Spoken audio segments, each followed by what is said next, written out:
नमस्कार, दोपहर के 3 बज चुके हैं। आप देख रहे हैं आज तक, आपके साथ मैं हूं चित्रा त्रिपाठी। बड़ी खबर के साथ इस बुलेटिन की शुरुआत हम करने जा रहे हैं। चीन पर सियासत फुल है तो तैयारी भी पूरी है।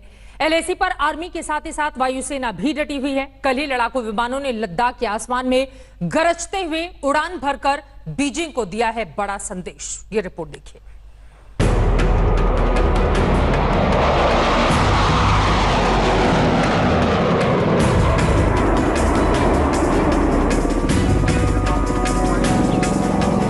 आसमान में गरजते लड़ाकू हेलीकॉप्टर, लड़ाकू विमानों के शोर से थर्राते पहाड़,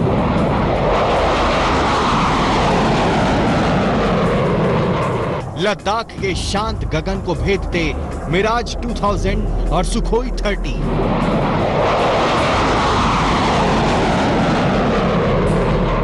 ये गर्जना बीजिंग के लिए संदेश है, हिंदुस्तान की धमक, जो झुकता नहीं है, झुकने पर मजबूर कर देता है।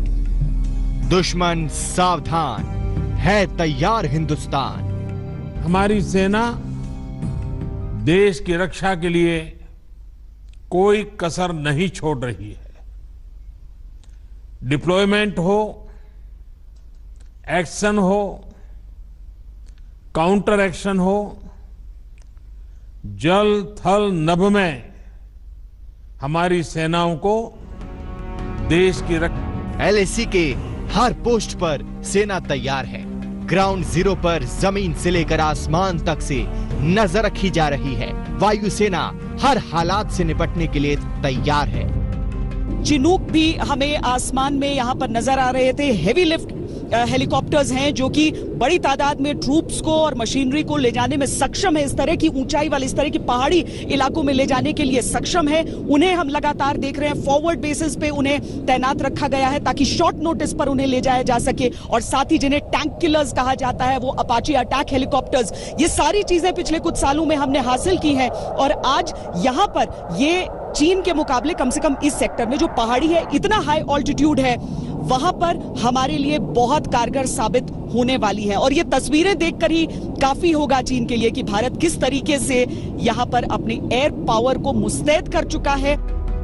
2 दिन पहले ही वायुसेना प्रमुख आर.के. भदौरिया लेह एयरबेस का दौरा कर चुके हैं। ये दौरा सीडीएस और तीनों सेना प्रमुखों की हाई लेवल बैठक के बाद हुआ।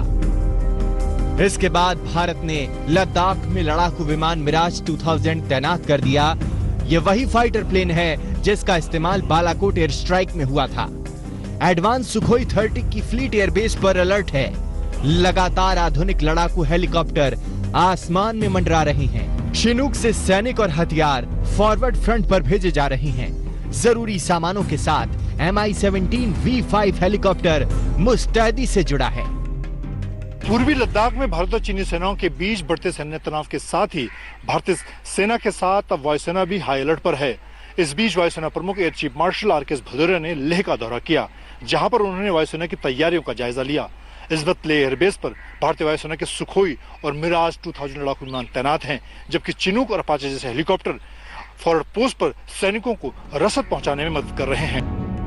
भारत ने हमेशा से कूटनीति का रास्ता चुना, बातचीत से हर विवाद सुलझाने पर जोर दिया, लेकिन लगता है कि चीन कोई और भाषा ही समझता है।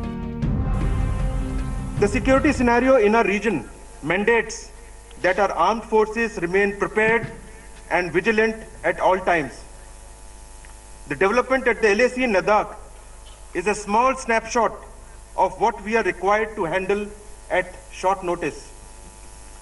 In spite of unacceptable Chinese action after agreements reached during military talks and resultant loss of life, all efforts are underway to ensure that the current situation at LAC is resolved peacefully. But it should be very clear that we are well prepared and suitably deployed. हमारे वीर जवानों ने बता दिया कि लद्दाख की ऊंचाई पर वो मुंहतोड़ जवाब देना जानते हैं। चीन को कोई गलतफहमी नहीं पालनी चाहिए और खुशफहमी तो कतई नहीं। लद्दाख में श्वेता सिंह के साथ मंजीत नेगी, दिल्ली आज तक। चीन चालबाजी से बाज आए, ऐसा भला हो कैसे सकता है? बातचीत से सारे विवाद सुलझाने की बात करने वाला चीन अब प्रोपेगेंडा वॉर भी छेड़ रखा है। चीन के विदेश मंत्रालय ने अब गलवान पर नया शिगुफा छोड़ा है। देखिए,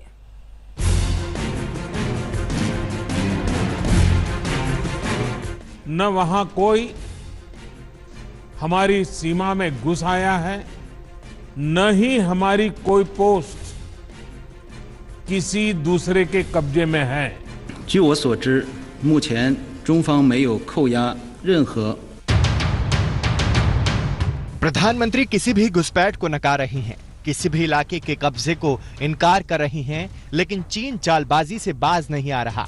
अब ड्रैगन ने नया शिगुफा छेड़ा है। चीन विदेश मंत्रालय ने दावा किया है कि गलवान एलएसी के चीन वाले इलाके में है। चीनी विदेश मंत्रालय के प्रवक्ता ने कहा, गलवान घाटी लाइन ऑफ एक्चुअल कंट्रोल के चीन वाले इलाके में है। कई साल से चीन की सेना इस इलाके में पहरेदारी करती आ रही है, लेकिन अमेरिका ने कपटी चीन की पोल खोल दी। अमेरिका के विदेश मंत्री ने कहा कि चीनी सेना के आक्रामक रुख से एलएसी में तनातनी बढ़ी। उन्होंने भारत को लोकप्रिय लोकतंत्र बताया।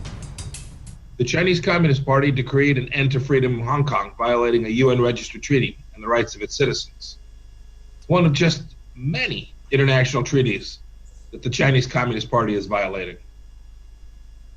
General Secretary Xi has greenlighted a brutal campaign of repression against Chinese Muslims, a human rights violations on a scale we have not seen since World War II.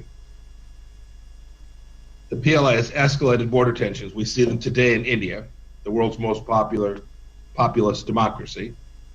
We watch as it militarizes the South China Sea and illegally claims more territory there, threatening vital sea lanes, a promise it broke again.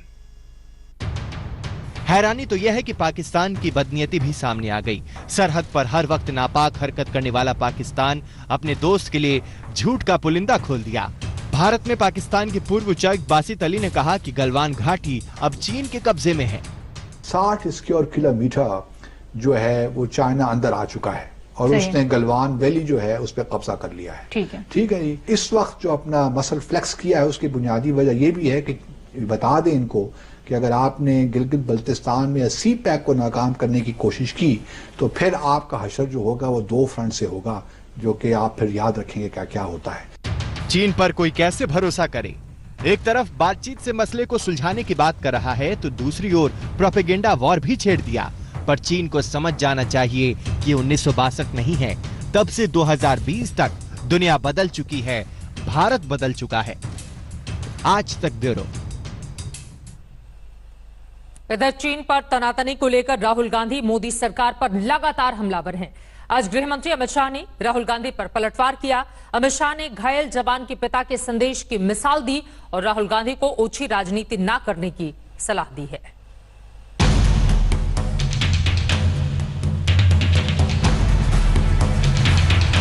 कोई भी हमारी 1 inch जमीन की तरफ आंख उठाकर भी नहीं देख सकता।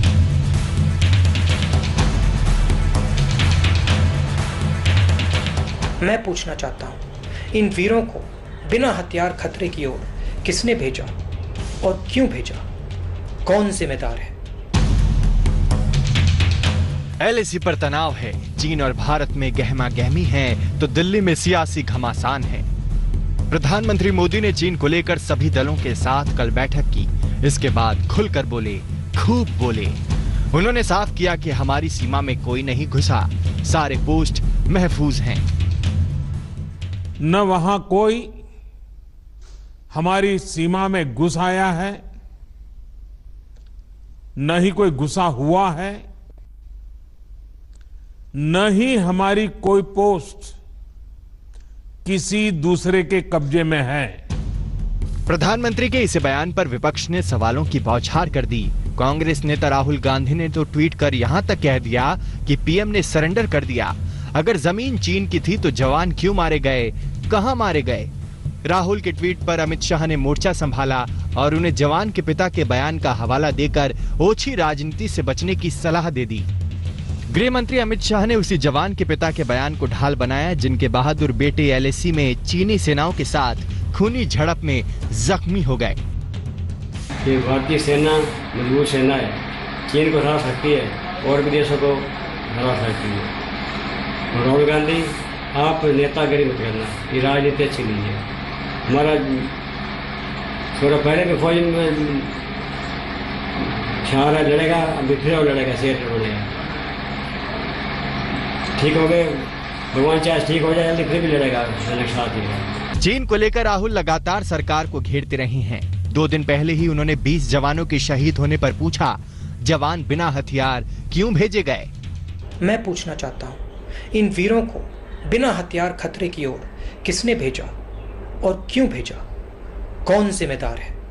2 दिन पहले हिंदुस्तान के 20 सैनिक शहीद हुए, उनको उनके परिवारों से छीना गया। चाइना ने हिंदुस्तान की जमीन छीनी है, हमारी जमीन हड़पी है। प्रधानमंत्री जी, आप चुप क्यों हैं? आप कहां छुप गए हैं? आप बाहर आइए। पूरा देश, हम सब आपके साथ खड़े हैं, एक साथ खड़ा हुआ है आपके साथ देश। बाहर आइए, देश को सच्चाई बताइए, डरिए मत। प्रधानमंत्री की बुलाई सर्वदलीय बैठक के बाद उम्मीद थी कि चीन को लेकर सियासी घमासान खत्म होगा। सरकार और विपक्ष मिलकर देश हित के मसले पर एकजुटता दिखाएंगी, लेकिन हो कुछ और रहा है। सरहद पर तनातनी है तो दिल्ली में सियासी गहमा गहमी। दिल्ली से हिमांशु मिश्रा और पौलोमी साहा के साथ आज तक bureau. Like, share and subscribe करना ना भूलें।